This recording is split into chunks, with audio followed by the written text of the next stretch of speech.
Bonjour à tous, aujourd'hui je vais faire une recette de chorba, c'est une soupe algérienne avec les cheveux d'ange.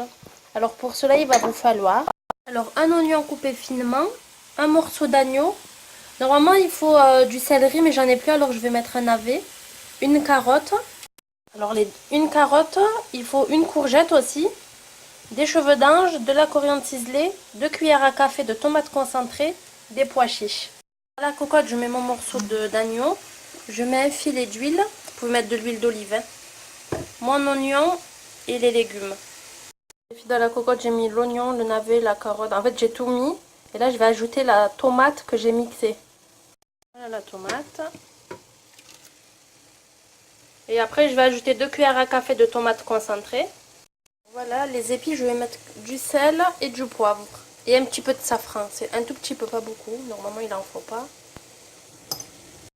Là, je mets une petite cuillère de poivre. Et un petit peu de safran. Voilà, là, je vais mettre la cocotte sur le feu. Je vais bien mélanger le tout et laisser cuire. Là, j'ai bien mélangé, je laisse cuire 5-6 minutes à peu près. Là, une fois que j'ai bien laissé revenir le tout, je vais ajouter de l'eau. Je vais fermer la cocotte et laisser cuire. Alors quand ma cocotte sera cuite, je vais mixer les légumes et les remettre dans la cocotte. Je vais mettre un piment et de la coriandre ciselée et des vermicelles comme ça. Alors voilà, j'ai ouvert la cocotte, j'ai mis la viande de côté. Les légumes, je vais les mixer. Une fois que les légumes sont mixés, il faut les remettre dans la cocotte, mais petit à petit pour pas que la soupe soit trop épaisse. Alors voilà, un petit bol. Là, je vais pas tout mettre, je pense. Voilà, ça va suffire.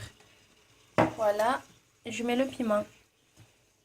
Hacher finement de la coriandre et je vais le mettre comme ça par-dessus. Et là, je vais juste poser le couvercle de la cocotte et laisser cuire. Voilà, je vais juste poser le couvercle sur la cocotte et penser à remuer parce que les vermicelles accrochent au fond de la cocotte. Et après, c'est prêt.